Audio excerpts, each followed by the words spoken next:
Oscars month continues with 1986's Best Picture winner Platoon, a gritty, realistic document of the Vietnam War from director Oliver Stone. Stay with us. Get ready for the 3324 podcast, where lifelong friends Dean Legiro and Eric Kuber share their love of all things music and movies. Dean has directed short films and is a music trivia buff. And Eric, trained in audio engineering, brings his extensive knowledge of music and film to the conversation as they discuss, debate, and celebrate their favorite albums, films, and much more. Welcome, friends, to the 3324 podcast, home of the Vietnam Water as well. We can bottle that, Eric, and start selling it. I would buy that. Don't drink that. You're going to get malaria. That's right. You get malaria. Guaranteed to get malaria. The best opening ever. Best opening ever. No, I'm sorry. Vietnam Water. But, hey, we leave the mistakes in. So welcome, everybody, to the 3324 podcast. We are talking about Best Picture Oscar winners. I got it right this time. We are going to give you one per week for the month of March, which is actually 5 by our schedule because we release on Thursdays, Eric. Yes. There are 5 Thursdays in March, so we've got 5 Best Picture Oscar winners for you. And this week, we're going into the 80s. Yeah. We're going into the 80s. Actually, this is week number 3, not week number 4. Week number 3. Yes, it is. Yeah. And we've got a great assortment of characters here. First up, sporting the great 3324 podcast headphone set, Mr. Sean Grady. How you doing? Historical drama. What's going on, gentlemen? Or actually, what's the new name? Where can people find you now instead of historical drama? Drama from the past. Drama from the past. The past. Yeah. Which you can find them on Instagram as well. If you're in the downstate New York area, they do great short one act. Could I call it one act? Yeah, sure. Do it one act plays of historical things that happened in the Revolutionary War in the Hudson Valley. Really great, authentic stuff that Sean does with his partner. You can go check that out. We'll put a link to the show notes there. Next up, the man, the legend, the hat, the Dan Electro guitar, Roland Uruci. He's got the setup. I had to go to the last level of the Dan Electro guitar before you knew it was Roland Uruci, host of the Ready Speaker podcast, and you can find that on YouTube. On YouTube, yes. Go check him out. He's doing new movies, new TV shows. Great analytical takes on things. So welcome aboard, Roland. Thank you, sir. Pleasure being here. Yes, sir. And from the underground, deep in the recesses of planet Earth. He is the reason that the Earth's core started spinning in the opposite direction. Oh my goodness. He is so deep underground. Mr. Gerry Sullivan returning with us. We love you, Gerry. How you doing? Yes. Last seen on our Pearl Jam episode, I believe. Yes. Mm-hmm. So welcome back for another turnaround the celluloid film genre. So welcome back. Happy to be here. So we are talking about the movie Platoon. Let's dive right into this. Released in December of 1986, written and directed by Oliver Stone. A little $6 million budget. He had some issues. I mean, he was having trouble getting this financed. He was he was a screenwriter. He had to kind of play the game a little bit. He had to write some screenplays and try and parlay a deal to get Platoon attached to one of his screenplays in order to get it made. Because people, thought that, Apocalypse Now and The Deer Hunter had said it all for Vietnam. And they're like, why do we need to do another one? Well, the reason why you need to do another one, $138 million box office. Yeah. On a $6 million budget. That's why you need to do another one. Not only that, but he was the first of a trilogy of Vietnam films that he would do. Yeah. He would revisit this genre a couple of times. Actually, you could even make a case that there's 4 movies. Mm-hmm. Well, if you wanted to. If you want. 7 Oscar nominations, and it won 4, right? It won for Best Picture and Director, which is why we're doing it. Best Editing, and of course, Roland's favorite category, Best Sound. He's a sound guy. He loves that sound design. That's his. So do I, his Roland. His peccadillo. So I'm when I saw that it won Best Sound, I'm like, we got Roland on for this episode. We got the right guy. He's with us on this one. There was 2 other nominations. There was 2 Best Supporting Actor nominations for Tom Berenger and Willem Dafoe. So. Mm-hmm. They may have split. Sean, do you think maybe they split the nomination? But by nominating both, do you think that split the category on them? I mean, they've had that before where somebody's won, right? Where they split the category. Well, two from the same film, though, kind of makes it hard to, when you've got two knockout performances in one film, you're kind of splitting the ballot, right? You're asking people to choose the best from one film, which kind of makes it a little bit harder, don't you think?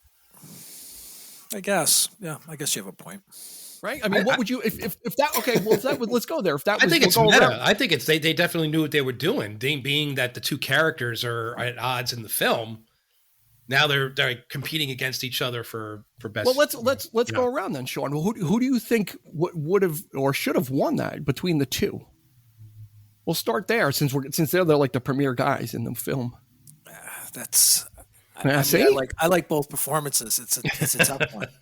Really, yeah. But I guess, what camp would I find myself in? Who would you be hanging out with? Yes. See, there's reasons why I'd hang out with. Would you be with Bunny and listening to Okie from Muskogee, or would you be in the underworld? See that I wouldn't be down with the whole, the drug scene. That wouldn't be me. But I like Elias better. But if I could just be my, on the fringe Elias. of that, I would go with Okay, Elias. we'll go with Elias. Roland, what do you got? What do I have? Okay, Tom Berenger or Willem Dafoe? I will say Team Elias or Team Barnes? I think Team Barnes for me. I just think there's more involved in that character than Elias. Elias is pretty much on. It's all out there. He's fully formed. He's fully vetted. I don't know enough about Barnes, and that's why I found them a little bit more interesting at times. Yeah, interesting. Gerry? That's just my perspective. Look at the character. Yeah, no, you got it. You have a point, but I could. Yeah, but I think Elias left us wanting more. I was left wanting to hang out with him more. Because we actually saw probably a lot more of Barnes. He just doesn't reveal much, to your point. Yeah. We get a lot from Elias quickly on, but his screen time, I think, might be a little bit shorter too. I mean, there's really that just one major scene when they're looking up at the stars, right? Where he gets any exposition, when he says we're going to lose this war, and he kind of gives you his beliefs. Yeah. Barnes doesn't particularly state that, although he kind of alludes to it. Gerry, what do you got? Who are you picking? If I was there, I'm with Elias. I'm going in the underground. Yeah. I'm having fun. But if I'm picking for, between the act, Barnes kind of. Tom Berenger did it? Yeah. You kind of, Elias, actually to allude back, when he dies, I kind of check out of the movie because I really liked Elias. Uh-huh. But Berenger comes off you get a little more of this psychosis that's going on as he's so deep into being in this war that he's in. There's the scene where just before they go to the village where the booby traps go off and he's just sitting there smoking a cigarette, and, I wanted to bring that Charlie up. Sheen looks at him and he looks up, and it seems introspective, but then you realize he's just losing it. Mm-hmm. And that's where and you can kind of I almost believe Berenger more that he really was as crazy as he eventually comes to the point that, he basically hunts down Elias.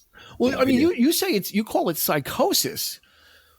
Is it just in his way, the way he justifies it and the way he's fighting a war that he understands? It almost seems like he's enlightened on a different level.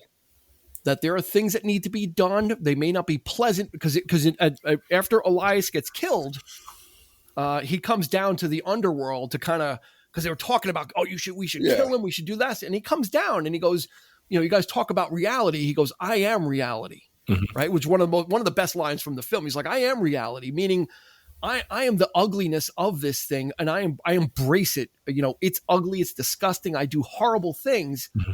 But I am the walking reality of what the war is. Eric, who do you think between the two? I'm split in the middle because both can't be split. You got to go with one. You got to march with one. Both characters bring something. That's the whole movie right there, though, isn't it? Barnes brings like you mentioned, the reality of the war, even to the point of him being scarred so heavily. It's like he's the face what's going on. But he's the consummate soldier as well. He's been through the shit. He's there. And there are things that he believes in that, frankly, like from a military point of view, he feels like he's doing the right thing. Elias is more on the other side of things, where it's just like, he's a loose cannon. He's going off and doing his own thing, which is what Barnes hates about him. It's like they're both equal in in rank, but this guy is like, I don't like this guy because he's not regulation. He's not, he's doing things like, going off on his own thing and prompting the men to just like be as, so I understand both points of view. That's what makes the movie from an acting point, though. Who's going to take? My God, I mean, they're both equal. They're just equal. There you go. See, I'm sorry. I'm a Libra. I have to. I'm all about balance, right? I'm all about I would go with, and that's why neither one won. Yeah. From a performance standpoint, from an acting standpoint, I would probably go with Willem Dafoe, only because he had to strike that balance of someone who's in war during wartime and takes it seriously, because he knows that he's not like a joker walking around, everything's a joke. He understands that there's time when you have to kill people, you have to shoot people, we have a job to do. But he also cares for the men, and there's that kind of also that father figure of, if these guys had a little bit more time for training, we wouldn't have the casualties. Where on Barnes' side is, those are the guys that should be killed first because they don't know anything, right? Like there was two kind of opposite sides to think about. The new guys, which is Charlie Sheen's character coming into this, is they have no value because they don't know anything. And it's almost like a paradox, because, Barnes is like, well, you don't know anything, so we're not going to show you anything because we're not going to waste our time. And Elias says they don't know anything because we're not going to show them anything, so they're going to die. Yeah. Well, Elias, I mean, he takes the risks, though, doesn't he? Right. Yes, see him going into the bunker. He's the first one in. He knows. He's the tunnel rat. Yeah, he knows the danger. He's all in. The job, doing the job. But like you say, I'm he sorry, also seems to have the most, or he's got the experience. He understands that just before he gets killed, one of the reasons he wants to split off is because he's been through that exact scenario, and he sees a different way of getting his guys home safe, because he has to make the other thing. Like, those two are, I think they're lifers. They're in it. Everyone else has the exact number of days they're getting out. That's right. And that's where, you're also looking at that. Like, I think if I was Barnes, it would annoy me to have new people constantly, however they're rotating, because it is a risk to them. But to me, I think like Elias he's doing it right, because they're not going to make it if they don't keep, they're not going to win alive. If they don't keep these people alive. Yeah. And that, which was a very strange, like I said, a little bit of a paradox. Let me just go back a little bit. I just want to do a little bit behind the scenes. This movie is based on Oliver Stone's experiences in Vietnam. When he got out in 1968, he started writing this, and it was originally a story called Break, which was, and he wrote the screenplay and he was passing it around. His idea was to get Jim Morrison to play the lead. He was very much listening to the Doors in 1968. He got the script to the Doors manager. And Jim Morrison actually had it with him in Paris when he died. And then that's amazing. He couldn't get the script off the ground. So then he went into screenwriting, and he was writing movies. And then he reconfigured this into Platoon throughout the 70s. Again, writing screen, kind of a writer for hire to get it going. And then finally, I think he wrote, Midnight Express which was a hit. He tried to direct a movie called The Hand, which was a horror film, which didn't do anything. And then he was contracted to write a movie called Salvador with James Woods. And he said, I'll do this if somebody will help me produce Platoon. So he finally got, was able to, he had enough leverage to finally get this going. And in Platoon, we've got, excuse me, we've got Charlie Sheen as Chris. We've got Tom Berenger as Barnes. Like we said, Willem Dafoe as Elias. Keith David, great character in this film as King. He's almost the center. He's almost more the everyman in this movie as much as Charlie Sheen. As Forrest Whitaker, a lot of these guys weren't big yet. Kevin Dillon as Bunny, John C. McGinley, who would become an Oliver Stone regular, along with Berenger, Defoe, and Charlie Sheen. Reggie Johnson as Junior, Mark Moses, another Stone regular, Corey Glover as Francis, but he would also be known as the lead singer for a group called Living Color, the Cult of Personality. He transitioned into that. Johnny Depp as Lerner, one of his early ones too, and Tony Todd in a very early role as well. Mm-hmm. Yep. So a lot of people that had not had their moment in the sun yet. We're about to have their moment in the sun. Don't forget Johnny Depp. Did you mention Johnny Depp? I did mention Johnny Depp in between your hacking cough. Stop smoking. Sorry, guys. Sorry. Or use your mute button for Craig. Yeah. So this movie starts off with Charlie Sheen's character Chris coming into Vietnam, and he's new. He volunteered, so people don't understand that. Why would somebody volunteer for this? And he was kind of like looking for the experience, right? He and one of the first characters, I think it was King, is like, that's spoken like a rich kid. Like only a rich kid would think that way. That I want to experience something different, so I'm not going to go to college. He said it shouldn't be only the poor guys who go to war. Rich kids got to do that too. And he said, that sounds like a rich kid answer because you have a choice. Exactly. Yeah. Yeah. So Sean, Charlie Sheen's character kind of recognizes that these guys are the end of the liners. They have nothing in front of them, yet they're the ones defending the country. Now, this is decidedly different, and that's one of the things about this film, Full Metal Jacket. The Deer Hunter was the Vietnam War experience was something different than what it was with the last major war, which was World War II. There was that gung-ho America first, but these guys were kind of doing it, but things were decidedly different. Yeah, they were drafted. They didn't choose to go. They had no choice. And the reasons for fighting this war were at the time vague to the common person. They really were. Why were we doing this? But we're going to go wherever America goes. We win. Right. My country, right or wrong. And, the generation before them had pretty much been heroes. Most of them. Of course, there was a Korean War in between, which also, similar objective to try to stop the spread of communism.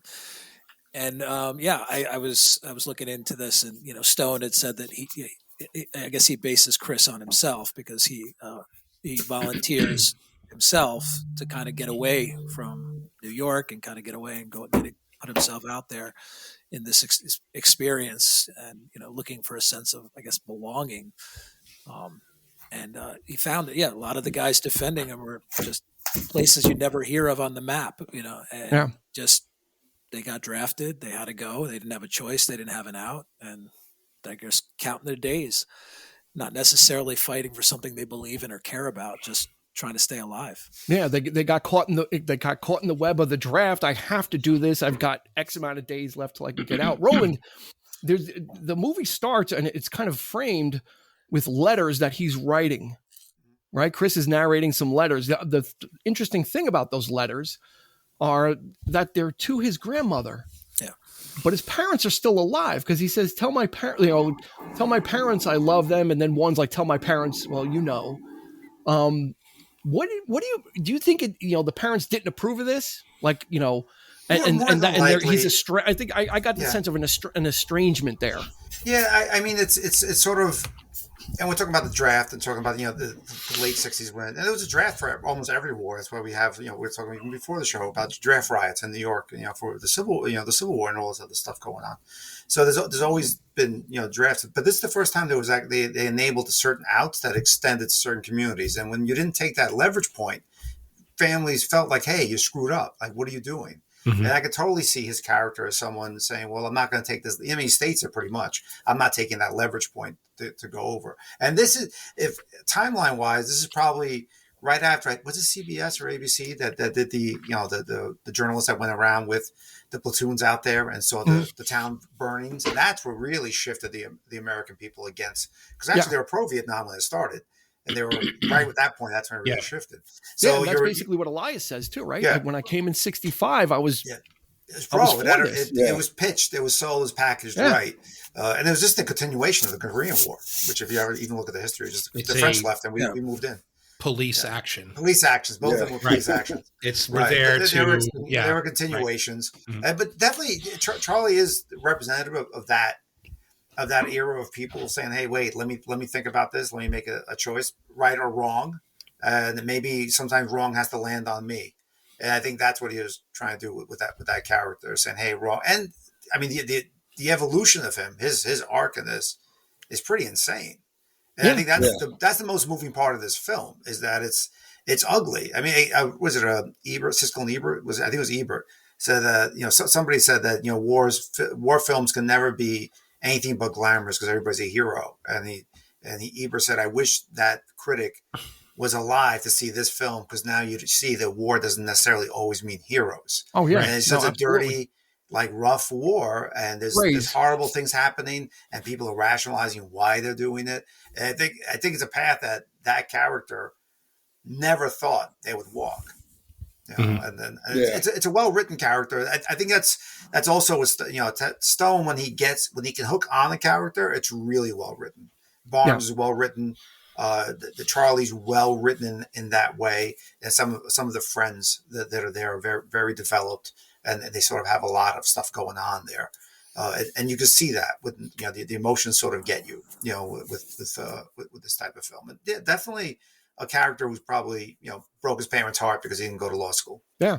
And Gerry, in this case, he becomes the son of two fathers, or two fathers are fighting for his soul, right? He's got he's very much enamored with Elias, but he also understands in the beginning Barnes. He understands that that you need to have some level of discipline, and how Barnes was able to see the bunker when they were together. It's like, there's a bunker right there. So he's learning from Barnes really how to be a soldier, but he's learning from Elias kind of how to be a human and how to have compassion throughout this, right? Because they're both devoid of, Elias is devoid of that absolute monster killer instinct, and Barnes is devoid of that compassion. So they're both kind of fighting for his soul, as it were, right? Yeah, and you see it, like, to go back to what Roland said, like Sheen's character, it's like a weird roller coaster, which I didn't remember until I rewatched it. I mean, you can see how noob he is in the beginning, when it's like he's got magazines and stuff while they're walking through the woods. And I mean, Elias is like, "I'll carry it for you, but next time check with me." And he sees that, but then I think he really,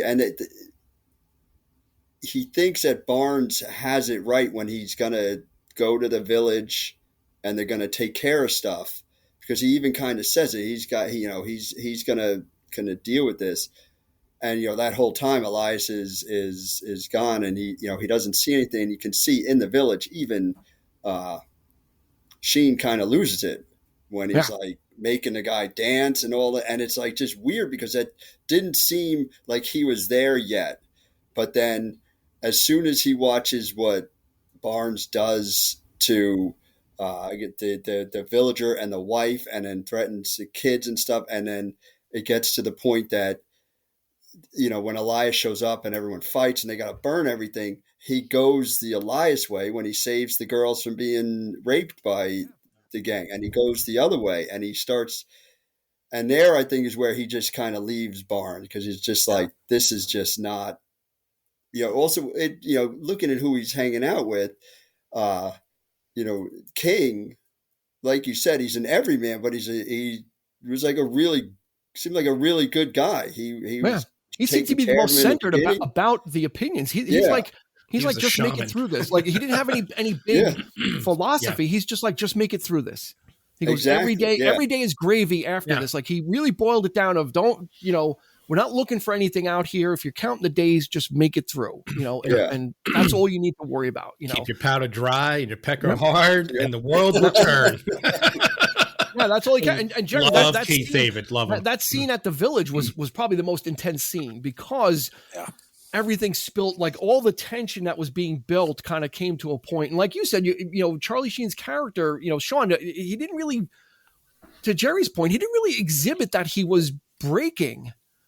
But it seems like this situation became so stressful that the stress of just everything boiled over. But then he also cracked afterwards, right? Because he kind of went to the edge but came back. Yeah, I think it could have went either way. That was the tipping point. He could either go the Barnes route or the Elias route. And I found those scenes I hadn't watched in a while. I couldn't watch. I had to turn away. It was hard. Oh my God. There was a lot about this movie that was so hard for me to watch. I saw it as a kid in the movie theater with a lot of spoilers because people couldn't keep their mouth shut about them. So I knew certain things were coming.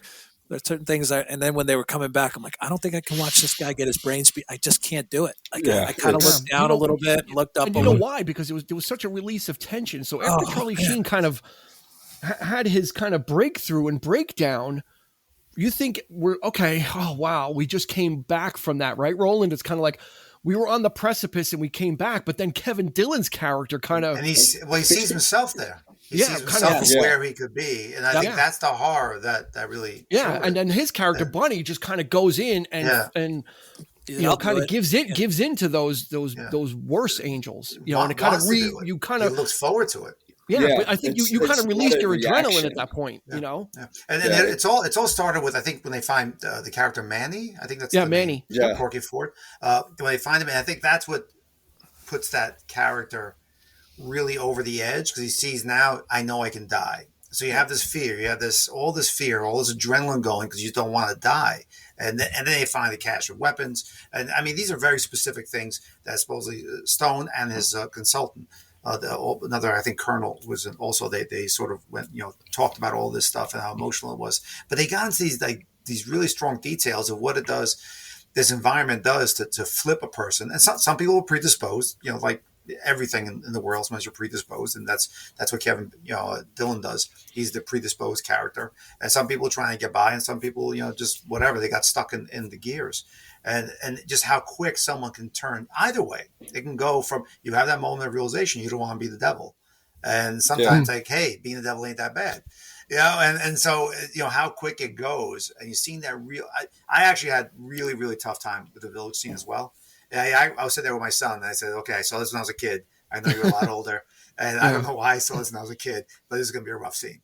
It is. It's totally different watching it this time. It's still powerful. Now you have weight. You have the weight of life experiences and how you value life. And when you look at it, you're like, this is horrific. Yeah, it's horrific. Yeah, it's real. And I obviously I didn't see it in the theater. I actually saw it after I had played the Platoon video game. Okay, on the NES. Which was insane because there was one scene where if you didn't have a map, you would just wander for hours. It was a pain in the ass. But I remember watching it, but I watched it with a teenage boy's mind where the horror of the village scene. I mean, I knew that it was bad, but it didn't have the effect on me like it did. When I watched it now, I was like, what the hell were we thinking? And I can see people like you said, Roland, I could see people flipping to that side. Bunny was a little nuts because he didn't react. Like you said, he wanted to crack that guy's skull. That was different. Yeah. Well, there was a little bit there too. There was the mob mentality because Elias wasn't there as the balance. Yes. All of Barnes' sycophants were there. Yeah, but everybody was a tough guy, around Barnes. Burn it down. Blood and trying to play a tough soul. No one, Barnes didn't respect any of those guys. Least of all O'Neill or Red, right? Eric, yes. I mean, what do you say, Bob? What do you say, Bob? He's gonna, and he's trying to light the cigarette for him, and you could see the scene with when Mark Moses came in, the lieutenant, into the, when they're playing cards. Yeah.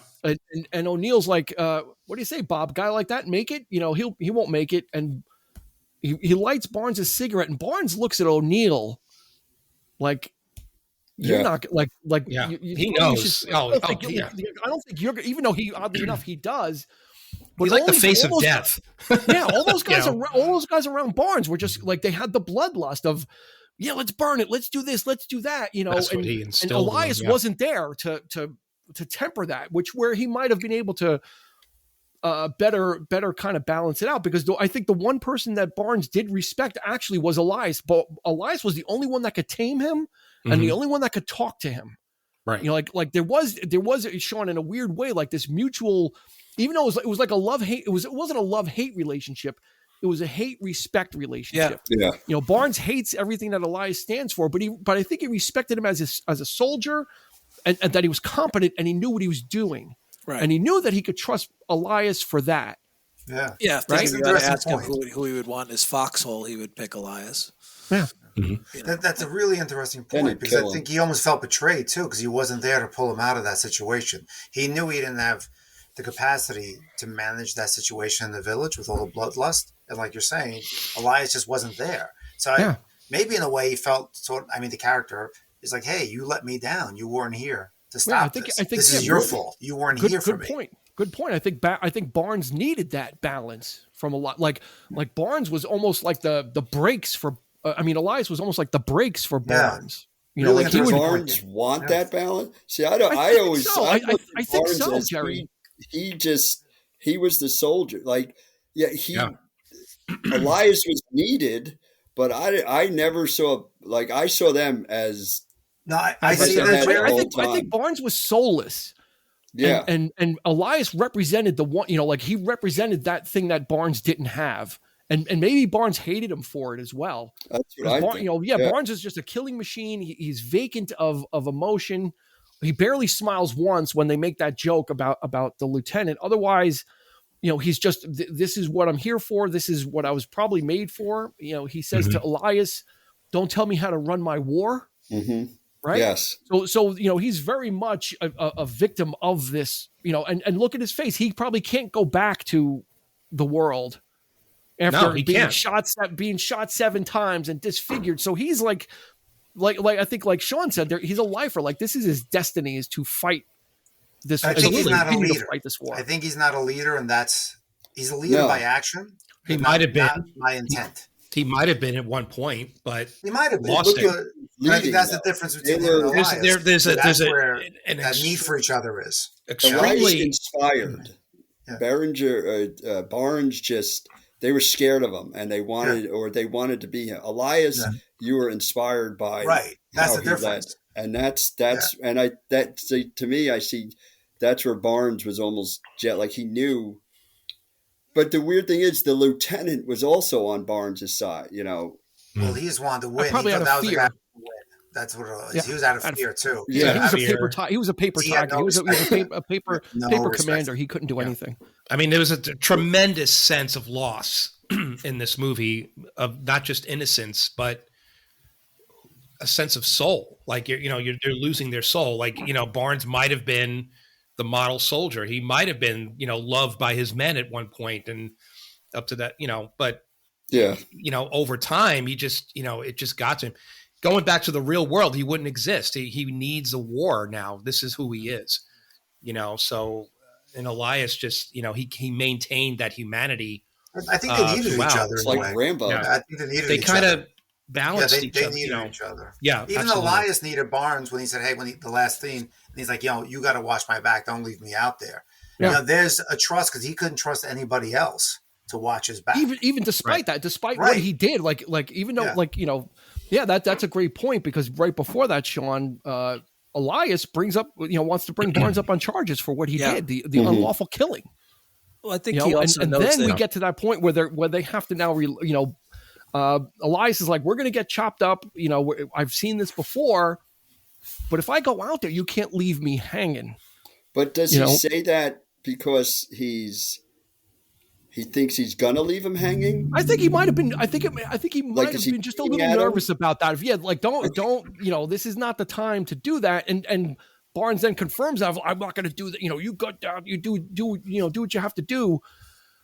You know, and then we come to that scene when they're facing each other, and Barnes didn't shoot right away. You know, Elias smiles at it. Yeah, he thought about it at first, like. You know, because Elias was genuinely happy to see him. He saw him. I was like, "Oh, okay, wow, okay, I'm coming back." Like, despite all that, he was still happy to see Barnes. And then Barnes kind of very odd scene. Looked at this as a solution to a problem, right? Yeah, well, that's good. Yeah, And even like I said, he's losing it. The village scene's super interesting.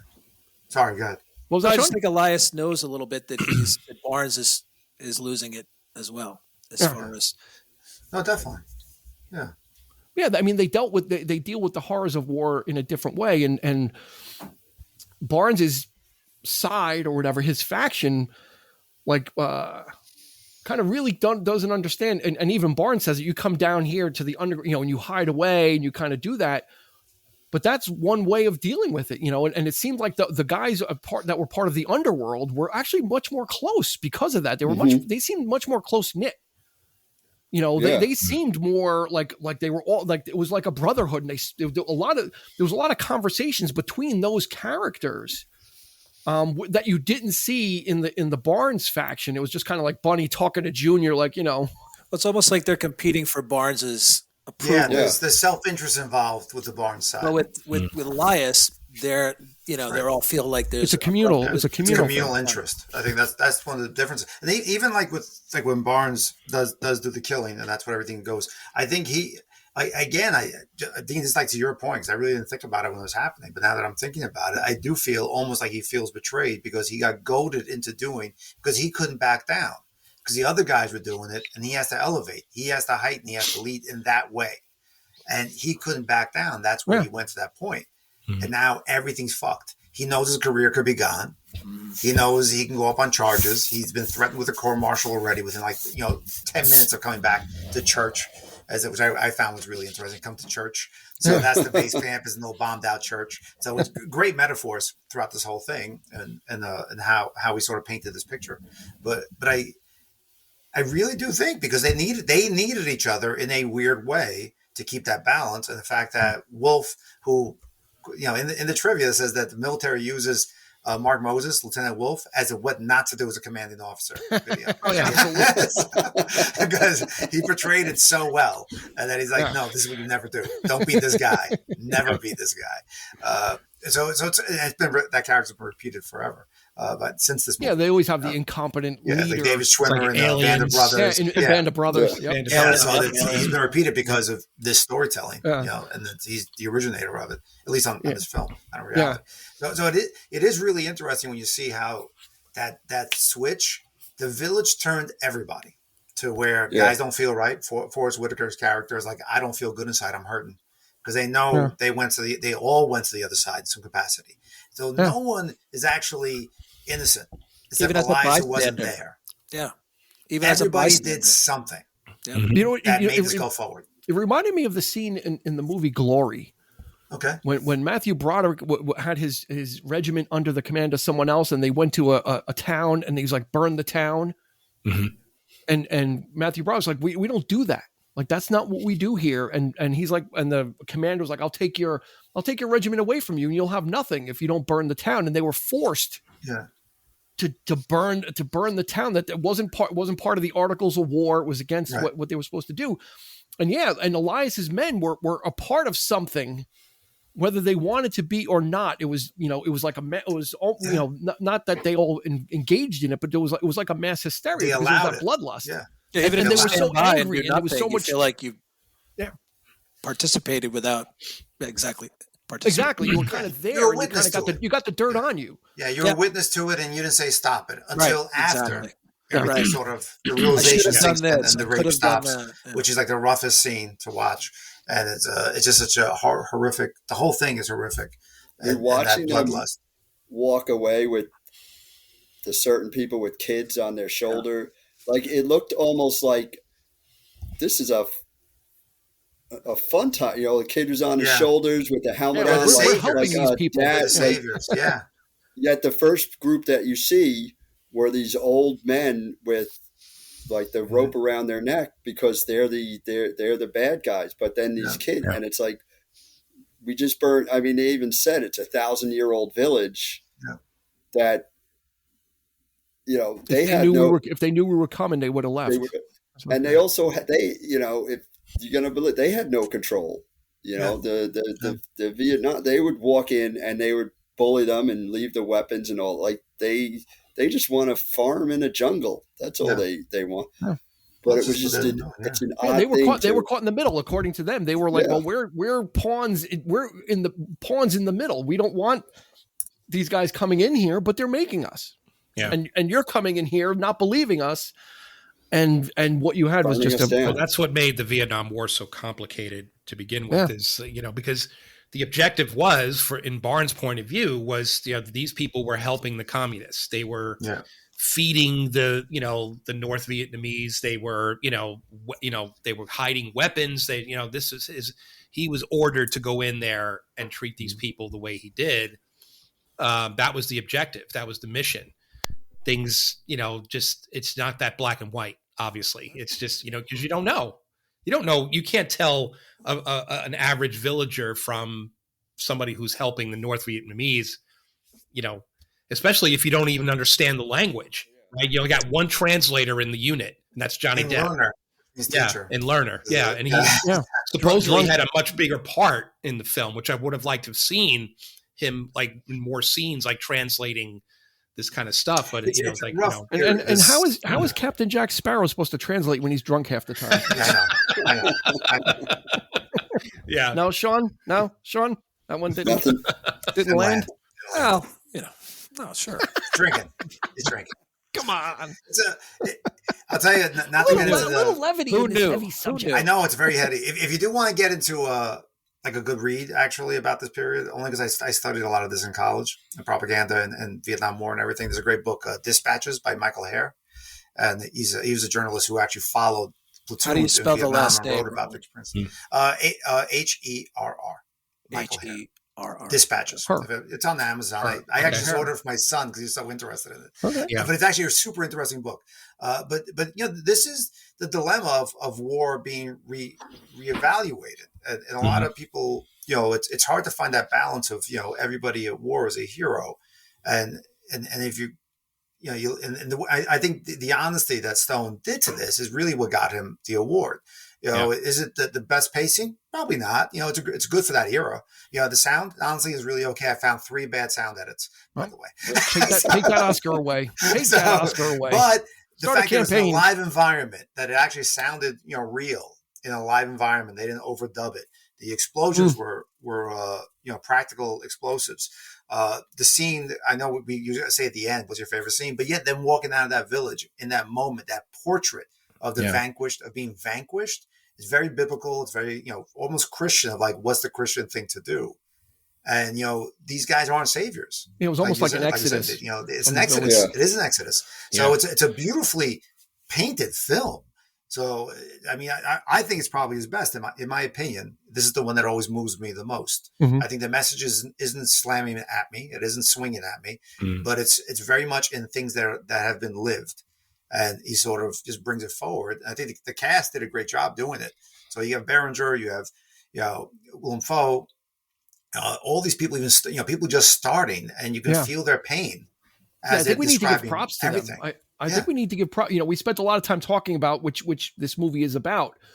It's about one, the battle for one soldier's soul, literally. But a lot of these other characters on both sides help to fill in.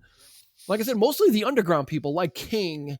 And Lerner and Manny and Junior on the other side, like they're the guys that have been there throughout this, and they know that this is like bullshit. Like, King's got the case of beer. He's like, oh, we're going to go drink. And then, O'Neill comes and takes it. And then the next thing they're doing, they're emptying the latrines, and he's like, this is bullshit, but his attitude stays the same though. He's kind of like, you know what, we just got to get through it. Shitty things are going to happen. Yeah, because he knows his place. As long as we can stay alive, as long as we stay alive, well, that's the end goal. I think that these guys were trained together by an actual, they were for like 2 weeks, I think. Yeah, Dale Dye. Dale Dye with the most intense training he can. Yeah, and they've developed a camaraderie, and I love the fact that they shot it for the most part chronologically, and as guys died, they left. They were gone, and they felt the loss. They felt that loss of that person being gone. I thought that was very cool. I think that comes out in their performances. I think that made he worked on Private Ryan too. He worked with the guys on that film. He did all those. Dale Dye is like the go-to consultant. Yeah, it's an interesting piece, and even the way they break down the characters, the underground. You know more about the characters than the people who are following Barnes, because their only intent is to make Barnes happy. That's right. Mm-hmm. So whereas the guy in the underground, they just want to be close to him. about They're home. more interesting. But you Underground notice, is though, more interesting. it's more interesting, but you notice the guys under Barnes, they're kind of like the guy. He's like, what's his name? Junior, right? Yeah. He's like, he sprays the mosquito, repellent on his foot. Like they're looking to get out of that as well, because they realize after a time that Barnes is, Well, yeah, but O'Neill hiding under a body. O'Neill, right? O'Neill is like looking at like I've had it. And Barnes is like, no, I can't. No, I bad feeling. I can't let you. No, I can't. I need every guy. And he's like, and he realizes that Barnes is just, he's too intense. Your fodder. Yeah, and you know what? And you know what it is. I have a feeling that O'Neill was doing all that ass kissing. Yes. So he'd be able to take that 3-day furlough. Yeah. Like lighting his light, doing it like up his ass. Hey, what do you say, Bob? What do you think about that, Bob? Yeah. And he's like, and he goes, I'm just asking. I never asked you for anything. I'm asking you for this one thing. I got a bad feeling about this. I got a really bad feeling. Yeah. You're like, you can see he's breaking down. Like these guys have had it. Yeah. And he's like, no, I need you. Yeah. So like all that hero worship and all that, sidling up bullshit. to him. Right. Elias was not like but it got him nothing. Like Barnes, there's no currency in that with Barnes. Like he doesn't care. Right. Like he doesn't give a shit. Elias managed to keep his troop, it's like respect. The respect and also like King's point of view. It's like, all right, we're all in this together. It sucks. Let's get through it. Yeah. And everybody under Elias's, in his camp understood that. Yeah. That's why they're all hanging out doing drugs, Tracks of My Tears, Smokey Robinson. They're all singing. They're having a ball, like right. They're dealing with it in a much better way than the guys in Barnes camp. They're listening to like freaking Kevin Dillon's this redneck shit, But and the funny thing is, all those guys were kissing the ass of someone that didn't mean anything to. Like he didn't care. Right. Well, what about when that guy He did not care about his men. It was after a time. Yeah. That heavy set guy in the beginning who shows Chris a picture of his girlfriend back home, and he gets killed in the first. He goes, "Get that piece of that lump of shit off my battle." It's like, oh my god, these are just tag them and tag them. Yeah, they're just. Didn't matter. They're machines to him. They're not human beings to him. And that's the great thing about the film too. The script, it actually shows that it's really just luck. It's not skill set. Right. Besides the two people who have the biggest skills and they're at each other. Yeah. Everybody else is because literally it's clear who the superior force was in this war was the Vietnamese. They knew how they knew the environment. It's like the Middle East. Like they know how to exist. These they were employing guerrilla tactics, which hadn't been used in war before as well. With them, they really weren't used to that as much. So let's. I'm going to throw this out there. We didn't talk about this. Has everybody seen Born on the 4th of July? I have. Yes. Jerry, you haven't? Okay, because Eric in the beginning alluded to a trilogy of films that Oliver Stone made pertaining to the Vietnam War, and customarily it's Platoon, Born on the 4th of July, and JFK. Or are you going to say Heaven and Earth? Heaven and Earth. I think Heaven and Earth. You could say JFK. You could even throw The Doors in there as an adjunct. Well, Oliver Stone was for a time, Dean. We saw all of these films together. He was like the go-to director. Yeah, he was the go-to director at that point in our film learnings, as it were. I think Born on the 4th of July is the best companion to this. It's almost like a prequel. In a way, although that's a true story, but you see, and oddly enough, Tom Berenger and Willem Dafoe are in it as in similar roles. Tom Berenger in the beginning is the guy that goes from the Marines to Tom Cruise's high school, like straight-laced, joined the Marines. And Willem Dafoe's character is almost like Elias if he lived. He's down in Mexico, he's partying and doing drugs the whole time. Very interesting that he would choose those two actors to kind of revisit a Vietnam film, but I think it kind of rounds out. I think Born on the 4th of July kind of rounds out this film a little bit because you get the feeling from Ron Kovic, who Tom Cruise played, about that rah idealism of I want my parents went to war in World War I, so I'm going to go to war, and we're going to do it now. Yeah. And it turned out to not be that way. No, it turned out to be a horrific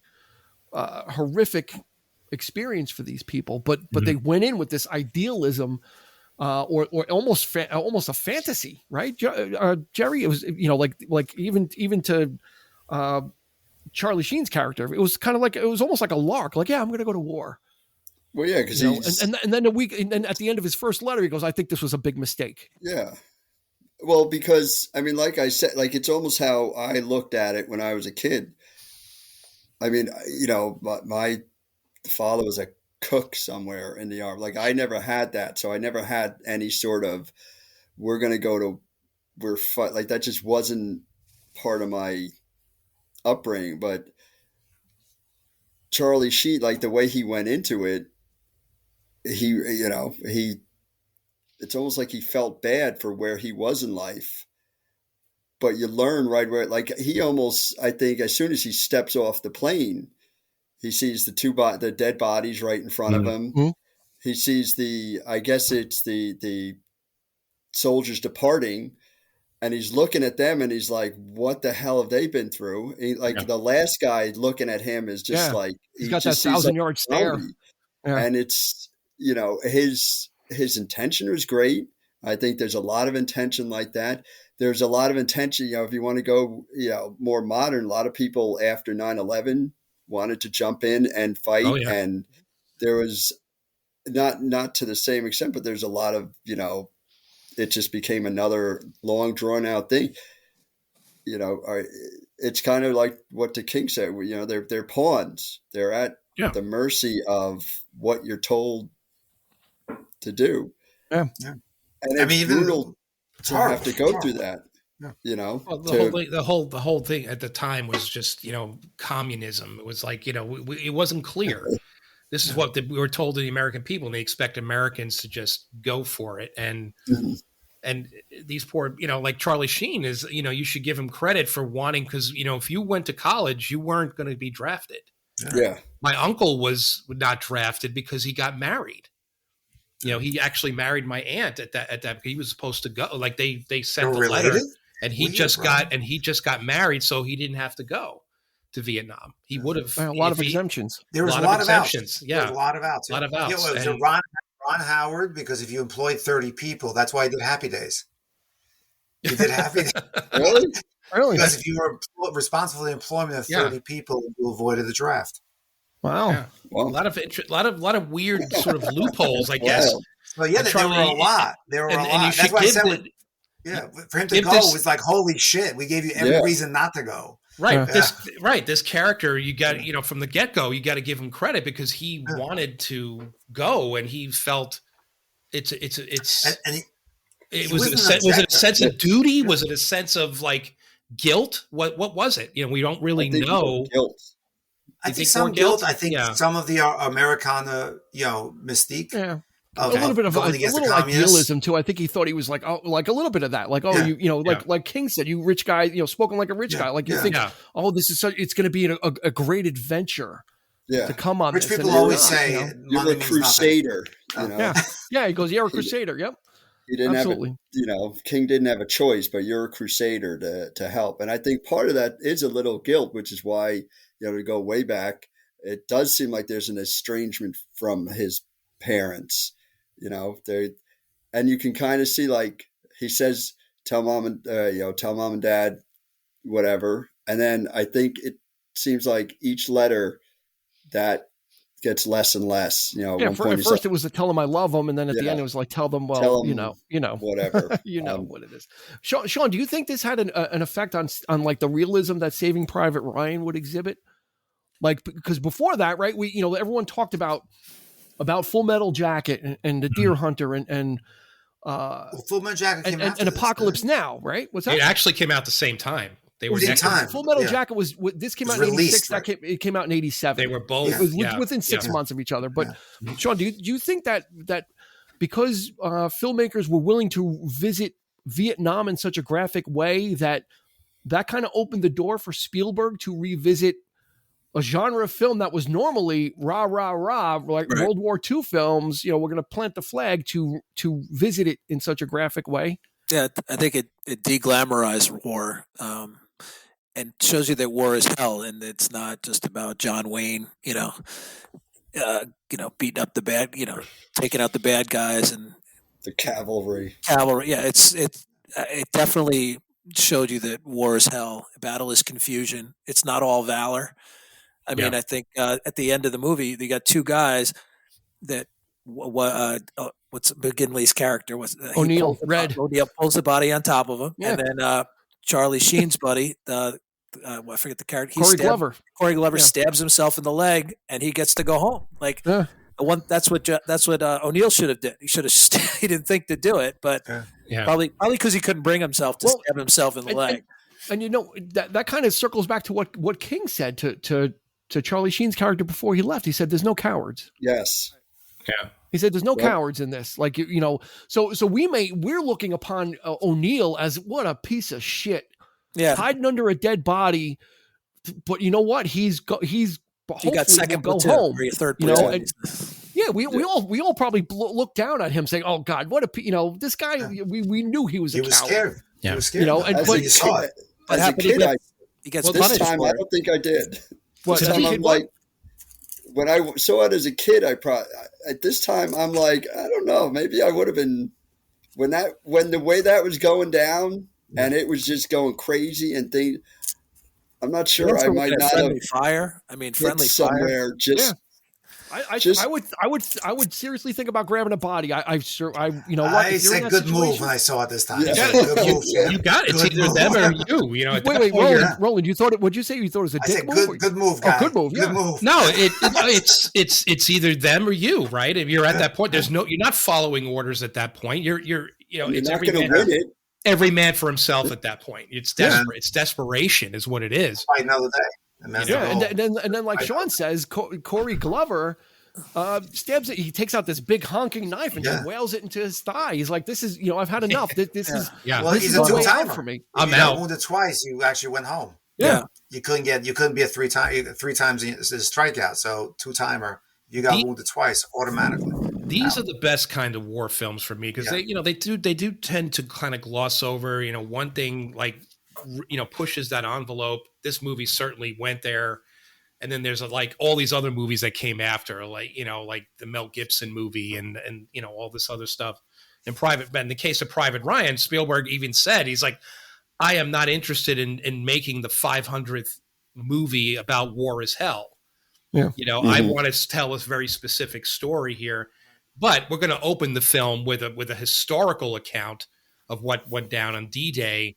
But the rest of the film, it converts into this really personal story like this, and I love that. I love the fact that they, there was both in that aspect, so these are the best kinds of, like the movies that depict like the actual battles over time. I was never interested in that stuff. I was never interested in Midway or The Longest Day, movies like that. I was always interested in the smaller scale stories, like the more human aspects, and Apocalypse Now, that was my experience as a kid, seeing it being slightly, I was only like 10 or 11 years old when I saw that movie, and I hated it. And when I first saw it, I absolutely despised that movie because I didn't know what the hell, because it was unlike, at that point, it was unlike anything that I had seen in a war film. It was typically the hero. It was typically, the good guys, whatever. This was just complete insanity. And the fact that they adapted Heart of Darkness as the premise of this movie, of course, I gained much more appreciation for it over time. But that was like it's just, that says it all. It's just insanity. War is just insane, no matter what war it is, So that kind of set the bar, and then Platoon just furthered that along by getting into the trenches and getting that gritty and being and experiencing like Oliver Stone to what he went through and that kind of thing. So it made it more personal. Because I think Full Metal Jacket, I saw that in the theater. And that movie is really now, unfortunately, it's only known for Vincent D'Onofrio's performance at this point. Like it's known for the first third of the film. Yeah. Everybody, R. Lee Ermey was incredible. Vincent D'Onofrio was intense, but everybody else like forgets that's a very small part of the film. Yeah.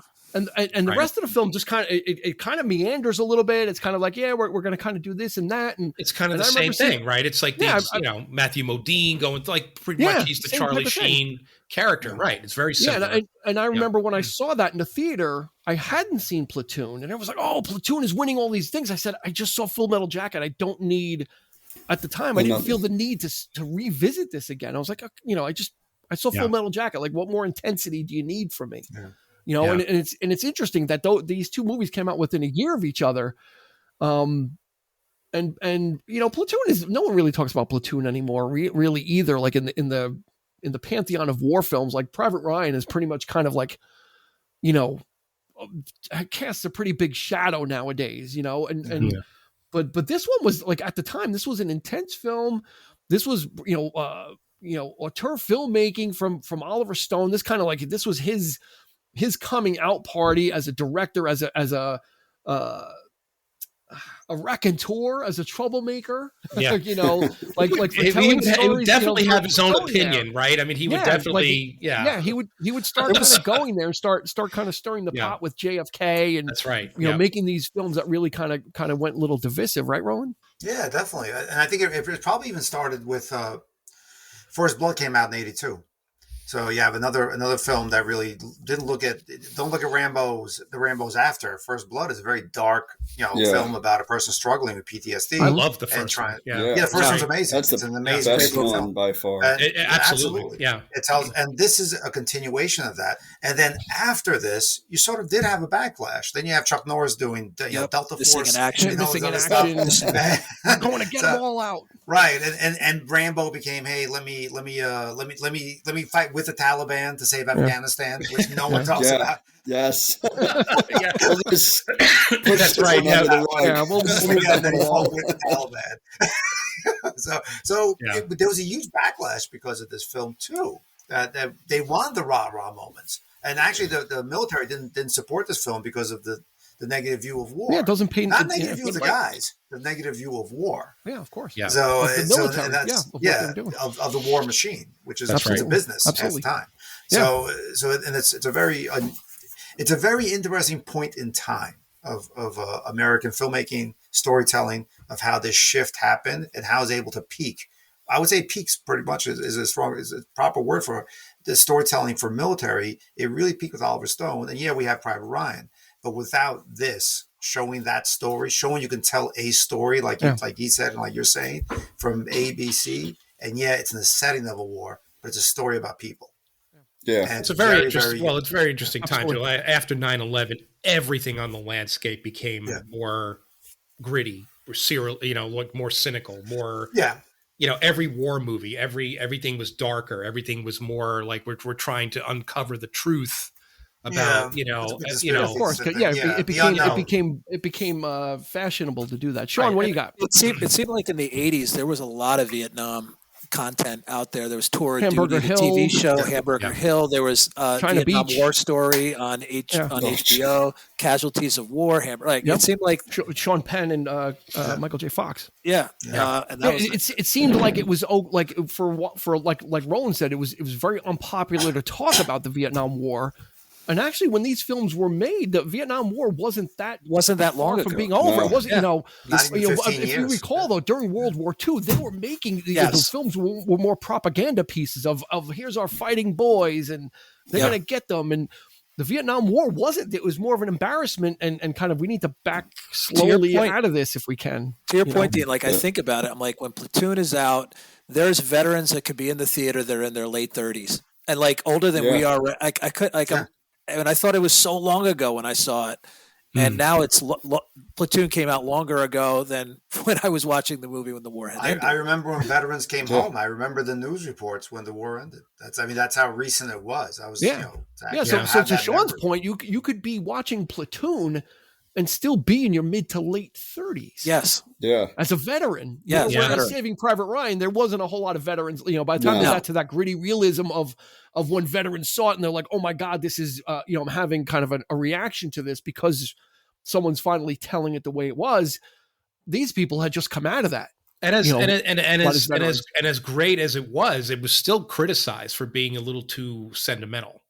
Yeah. Right. Which is what blows my mind because Private Ryan. Private Ryan. I don't see that. I see the way it happened, and it was honoring the veterans of World War II, of course, but but still, the way it was done, the way it was executed, to me, I don't understand the critics at the time were like, oh, there are better war films and more, we need the gritty, and it's just there's always going to be some war film that's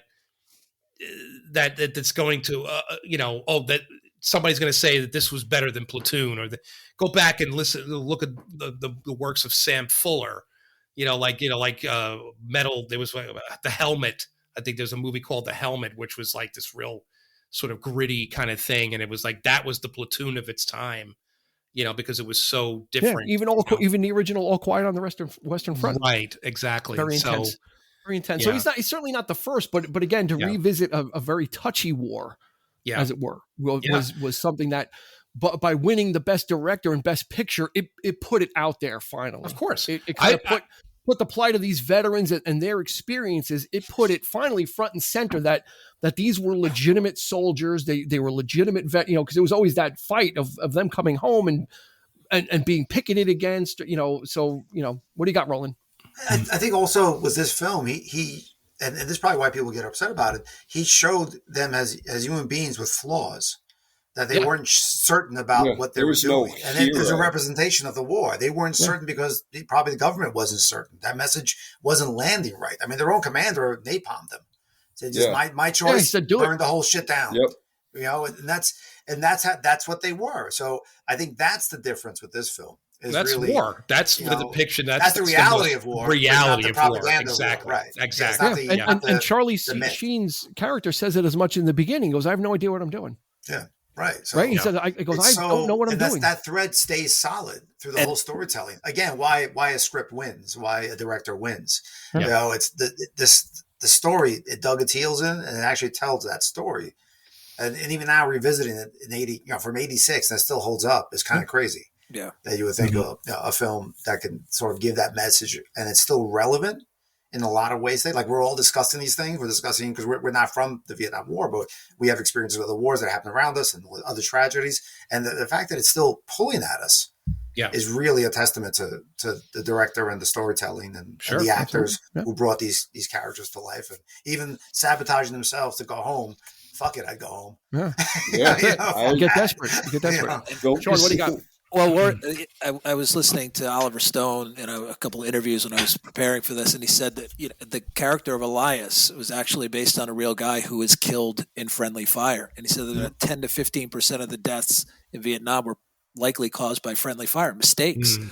Like I said, they napalm their own guys. It just you're trying to make decisions under fire, literally under fire, and sometimes you make the wrong one, and sometimes you fire at something that you shouldn't have fired at, and you hit your own. It's just terrible. It's just, and that Platoon captures that we're humans fighting war are going to make mistakes. It's going to cost human lives. It's or people that weren't meant to fight, right? That lieutenant was ordering the shelling.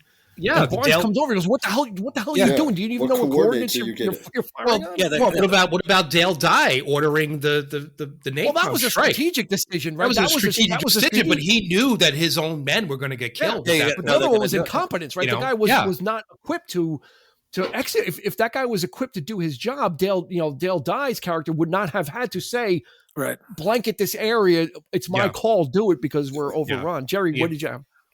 I was going to say they were basically outclassed because they didn't know they were dealing with stuff they had no real preparation for. I mean, like the suicide bomber that runs right into kills Oliver Stone. Yep. Oliver Stone was a decent cameo. Never.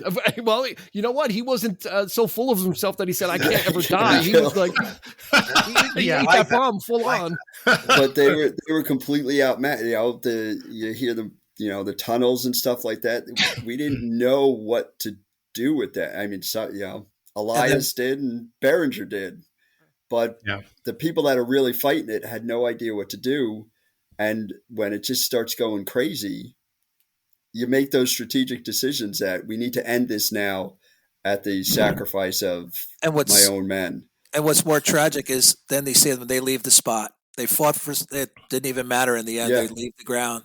We're going to take that hill, and then we're going to leave it. And like guys are going to die, and then we're going to having to abandon that place in 3 or 4 days. We're going to bulldoze the bodies into a huge that like screwed with me because I'm like, I guess there's nothing else to do. And it's like, what's the point at this? You know what I mean? Like, it's horrible. You're just trading casualties. So just to tie it up, I just want to, we go over scenes, but we'll kind of save it. There was one scene though that really kind of also wrapped up the movie for me. It was one of the later scenes of there's a firefight at night. Charlie Sheen's character is in the foxhole with Corey Glover's character. I forget what his name is, but in real life he's Corey Glover. And they start taking fire, and they have to, and Charlie Sheen hears them talking. He goes, "We got to get out of this foxhole. They're gonna bomb it," and they bazooka it, and they go to another hole, and then Charlie Sheen starts running forward and fighting, and Corey Glover's character is like staying back. He's like, "What are you doing?" And I think we see I think we see the birth of Chris, or Charlie Sheen's character as a soldier.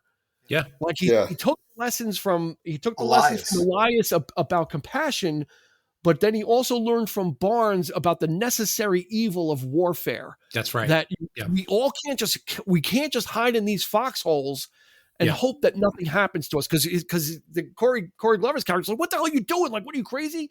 And he went out there and just like Barnes did, he's just like mowing people down, because at some point if you don't, it's going to happen to you. And at some point, unfortunately, in a war, you have to be proactive. At some point, you have to make that decision. And I think that's when he kind of emerged as the combination of the two characters, because he still had the compassion, but still understood the necessary evil of the situation he was in, and that he couldn't turn his back away from it. His physicality mimicked Elias, though.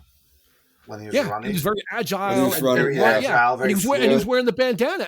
When he killed Barnes at the end, he was wearing a bandana, just like Elias. It was essentially Elias killing him at the very end, because he was wearing bandana. He kind of had become that representation of Elias. So it's a lot of great stuff there. So anybody have any last thoughts? We'll go around. I'm easy. That's it. I bet about you. Just based on what you had just said, I'm easy, Dean. Yes. But after he kills Barnes, then when he goes and he sits down, it's like he's shell shocked again. I think it's the release that this is over, right? Almost like that guy that was walking by him in the beginning, right? It's kind of like, because then but he kind of gives the fist to Ra, because Ra's like, That you're and O'Neill is left holding the bag. He's like, "You're in charge of 32 now." He's like his face is like just a drop of like muscle. He's like, that guy that it's almost like a Twilight Zone episode for him. It's almost like he's stepping out of himself, right? I mean, in the moment, the adrenaline is racing. He's doing what maybe he wasn't really realizing what he was doing, and it just kind of sits in when he finally realizes, what the hell did I just do? And that's hard. And where to he is, exactly. Absolutely. So it's probably the first time he was able to sit and relax. Sean, I'll just touch on it because it's an iconic scene. Is the Elias death scene? I remember hearing a long time that the detonations don't go off, and I love that they still keep it, even though it didn't work out with the blood spurting out of him. I still think it works without those detonations. Yeah, because he's kind of like I think motioning like you know what? Really... That was perfect, even though the blood doesn't come out of him. I like that they left it alone and they kept it. Probably more real. Exactly. Well, it was a great performance. Yeah, you don't want to reshoot that performance. No. If you got it, let it go. And that's the whole marketing campaign, isn't it? The poster of Willem Dafoe like that. Of Willem Dafoe. Christ-like pose, sacrifice. All the iconography was there. As he falls, the chopper goes over. I mean, it's all there. So Oliver Stone knew what he was doing. You could tell that this was like, probably, to Roland's point, probably his most passionate and personal work.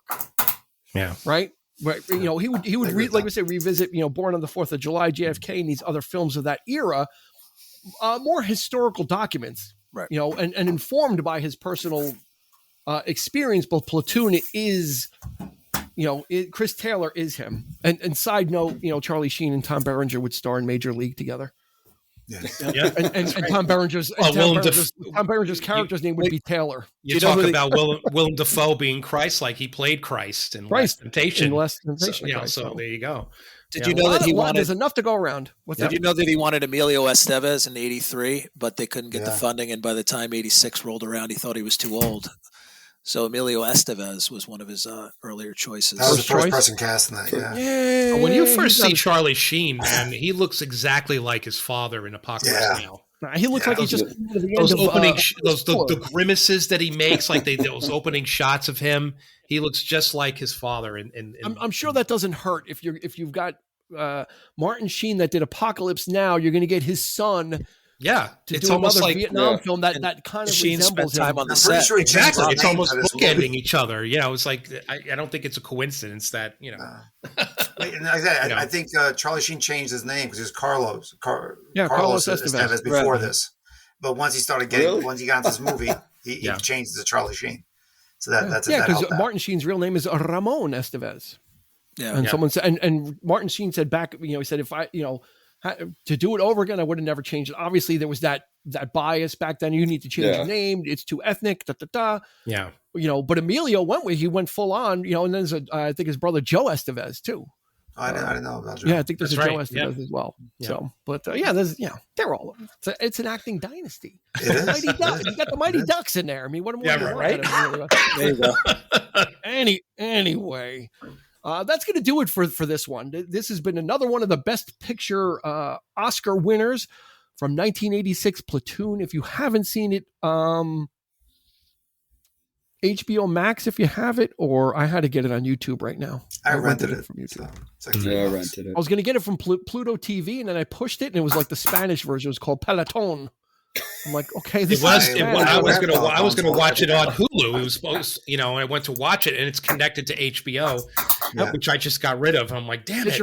Get your free trial. I'm like, nah, I DVR'd it. See, that's why physical media, man. If you got them smoking, man. That's what I'm saying, because these streaming, they're dropping everything. They're dropping all their shit. Yeah, it's getting if you need a DVD, reach out to Eric. He probably has it, and he'll sell it to you. Library is always the public library. Give the libraries a push. Those are free. What's that, Sean? Public library. Might be a couple scratches on it, but free. It just keeps skipping when Elias dies. He just keeps going. Looks like he's dancing. Yeah, just check the scratches before you take it out. Yeah. I actually do Amazon 1-day delivery. I only get deliveries on Friday, so I get digital points for every order. So I get so then you just translate it into rentals. See that? He's Roland is a smart businessman. Smart businessman. I'm literally just easy. That's really my peak. He knows how to fund his show by getting digital credits so he can watch those movies and then make episodes. I just keep paying like an idiot. Jerry? Oh, I'm good. Oh, you didn't have? I got nothing else to say. All right. Jerry, it looked like Jerry had something really philosophical coming on us. So, all right. Nope. Well, that'll do it. You know what? You can watch this episode on YouTube as well. Down there, there's a subscribe button, and there's like a like button, and then there's like a comment area in there as well. Just do all that stuff. Roland is asking very nicely on our behalf. Please. So if you would, that'd be great. And again, we've got two more episodes coming out for Oscars month. So join us for those as well as we celebrate Best Pictures from Oscars past. For Jerry, thank you very much. Thank you. For Roland. And, of course, for Sean with those sweet, sweet headphones. Yes, sir. And Eric. Yes. and me. And Eric, of course. This has been Dean asking you to please be kind and rewind. You've been listening to the 3324 podcast with Dean Legiro and Eric Kuber. You can find us on your favorite podcast provider, so please like, subscribe, and rate to become a part of the 3324 family. Your feedback is important, so make sure to follow us on Instagram and Facebook at 3324 podcast and on Twitter at 3324p to join the conversation.